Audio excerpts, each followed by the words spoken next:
Hello, Virgo. Thank you for being here. Something is moving through the unseen channels of your life right now, and it's carrying a weight that might take your breath away when it finally reaches you. Not because it's devastating, not because it's unwanted, but because it's real in a way that cuts through all the noise and pretense and protection you've been carrying. And when something that real arrives, it doesn't ask permission, it just lands, and you feel it everywhere. You might want to ground yourself before this fully unfolds. This isn't about gentle revelations or soft truths. This is about something raw breaking through the surface, something that's been buried or hidden or held back, finally demanding to be seen and acknowledged. And the intensity of it, the emotional force, it might feel like too much to hold. Like your nervous system doesn't quite know how to process the magnitude of what's trying to come through. Some of you might already be sensing this as a tightness in your chest, a pressure behind your eyes, a feeling that you're on the verge of something but you can't quite name it yet. That's not anxiety. That's anticipation. That's your body preparing for an emotional release that's been building for longer than you realize. There is a sense that communication is at the center of this. Words that need to be spoken, truths that need to be shared. And what makes this intense isn't just what might be said, but how long it's been held back, how much energy has gone into not saying it, how much damage the silence has done while everyone involved pretended things were fine or manageable or workable when they really weren't. Um, and when words that have been suppressed for months or years finally break free, they don't come out calmly. They come out with all the accumulated pressure behind them, all the hurt, all the longing, all the frustration, all the love that had nowhere to go. And receiving that kind of intensity, being on the receiving end of someone's full emotional truth, it can feel overwhelming even when it's what you've been wanting. This reflection invites you to consider: what truth have you been bracing yourself to hear? And are you ready to hold it without breaking? It's possible this involves someone who's been distant, someone who pulled back or created space or operated from behind walls you couldn't penetrate. And you might have convinced yourself that their distance meant indifference, that their silence meant you didn't matter, that their choice to protect themselves meant you were easy to walk away from.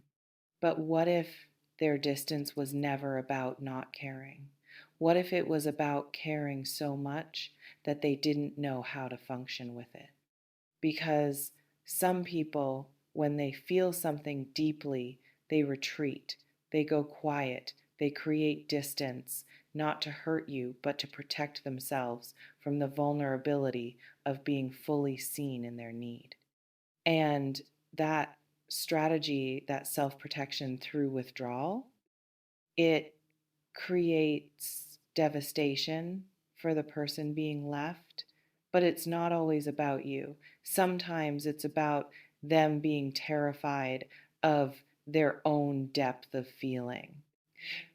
There's also something here about apologies, about someone recognizing the harm their choices caused, even when those choices felt necessary to them at the time, and apologizing, truly apologizing for emotional damage. That requires humility. It requires being willing to be wrong, to admit fault, to see how your self protection created wounds in someone else. And not everyone is capable of that level of accountability. But if this person is approaching that place, if they're preparing to own their part in what broke between you, the apology might be as intense as the original wound. Because real apologies aren't just "I'm sorry." They're "I see what I did. I understand how it affected you. I take responsibility for the pain I caused." And hearing that, receiving that level of acknowledgement after being gaslit or dismissed or told you were overreacting, it can break something open inside you that you didn't know was still sealed. Some of you might experience this through a letter, an email, a voice message that you almost don't listen to, a text that comes through at an unexpected hour. And the content of that communication, whatever form it takes, it might shatter every assumption you've been operating under, every story you told yourself about why things happened the way they did, every conclusion you reached to make sense of the senseless.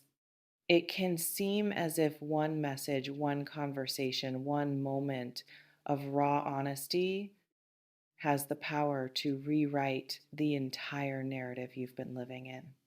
And that rewriting, that sudden shift in understanding, it's disorienting. It makes you question everything, not just about them, but about yourself, about what you missed, about what you misinterpreted, about what was real and what was performance. This reflection invites you to consider if everything you believed about why this person pulled away turned out to be wrong, how would that change what you're willing to consider now? There's also the possibility that the intensity comes from your own emotions finally having permission to surface because you might have been holding it together, staying strong, being rational, managing your feelings so you could function and work and maintain relationships and appear fine to the outside world. But that containment, that constant management of your emotional reality, it takes a toll. And when something happens that gives you permission to stop performing strength, to actually feel what you've been suppressing, the release can be explosive. Crying isn't weakness. Breaking down isn't failure. Feeling the full weight of your grief or anger or longing or confusion, that's not losing control. That's finally being honest. And the intensity of emotions that have been denied or minimized or pushed aside, when they finally get acknowledged, it can feel like drowning. But it's not drowning, it's purging. It's your system releasing what it could no longer carry. It may feel as though you're being asked to make a decision you're not ready to make. That whatever's coming, whatever's being revealed or offered or confessed, it's going to require a response, a choice, a commitment or a rejection. And the pressure of that, the weight of knowing your next move matters, that what you say or do will determine the trajectory of something significant. That pressure can feel paralyzing. But here's what's true: you don't have to respond immediately. You don't have to have clarity right away. You're allowed to sit with intensity without resolving it. You're allowed to feel everything that's coming up without immediately knowing what it means or what to do about it. Sometimes the most powerful thing you can do is just be present with the bigness of what's unfolding without rushing to closure. Some of you might also be experiencing this around family, around a parent or sibling or someone whose opinion or presence has shaped you in fundamental ways. And what's coming might be a truth about your history, about dynamics you thought were normal but actually weren't, about harm that was done that you've been minimizing or excusing, about love that was conditional or withheld or weaponized, and recognizing those things, seeing your past clearly for the first time. It can feel like the ground disappearing beneath you, like everything you built your identity on was constructed on faulty foundation. And that realization, while ultimately liberating, is initially devastating because it means grieving not just what you didn't have, but what you thought you had. This reflection invites you to consider what truth about your past or your relationships would be hardest to face, and is that truth already trying to surface? There's something about timing here that feels significant, not because certain moments are fated, but because there's a ripeness to things, a point where what's been building finally peaks, where pressure that's been mounting finally finds release. And you might be at that point now, where whatever's been brewing beneath the surface can no longer stay contained, where the lid that's been held down is about to blow off.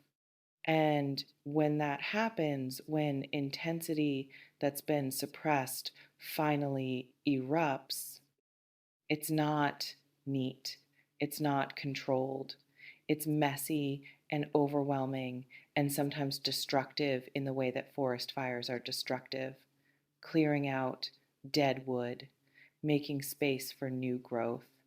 Necessary but brutal. Some of you might feel scared of the intensity, scared that if you let yourself feel the full weight of what's there, you won't be able to come back from it. That you will be changed in ways you can't predict or control. And that fear is valid because you will be changed. You can't meet something this big and remain the same. But change doesn't mean broken.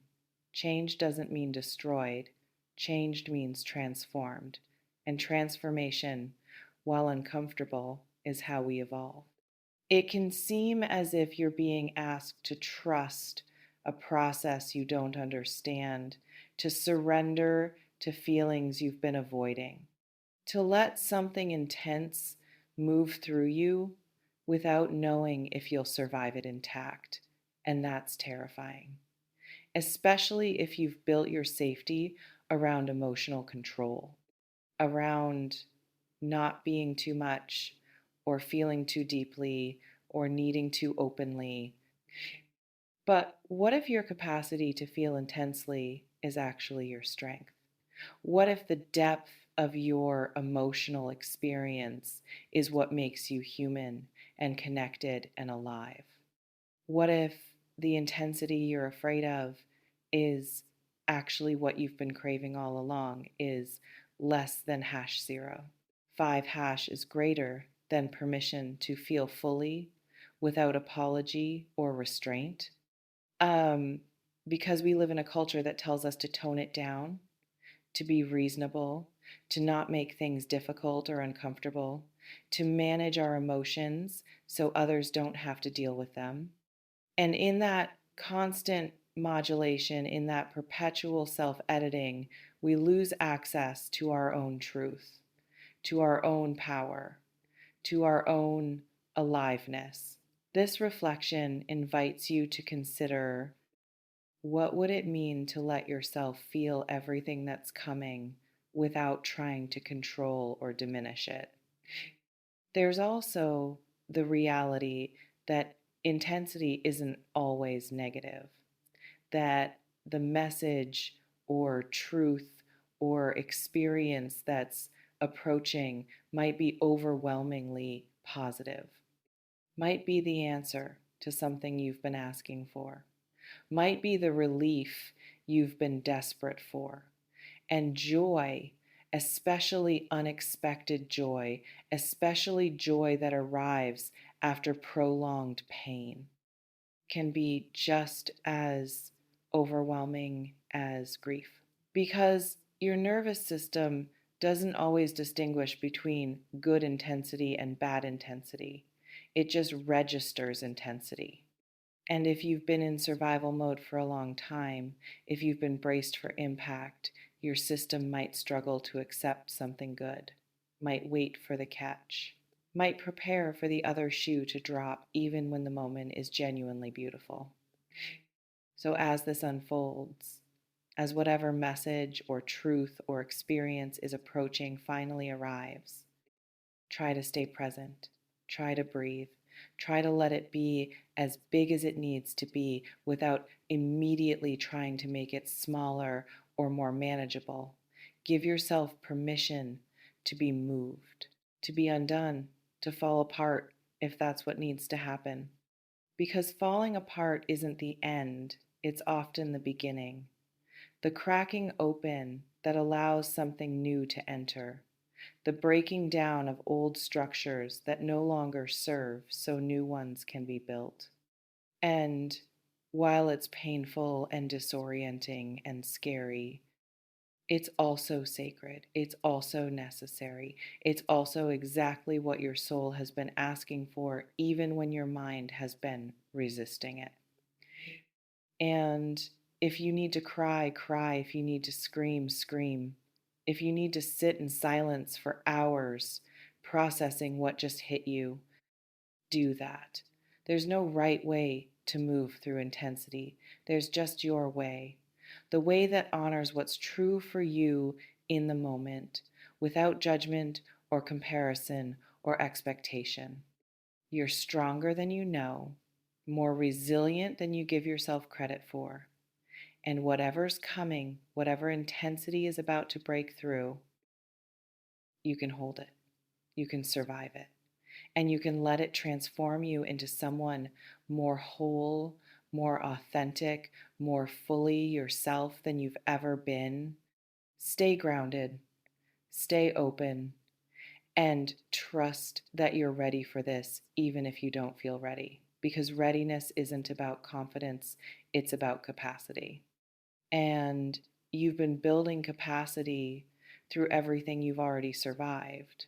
This is just the next chapter, and it's going to be intense, but you've got this. This reflection invites you to consider, when this intensity finally arrives and moves through you, who will you be on the other side of it?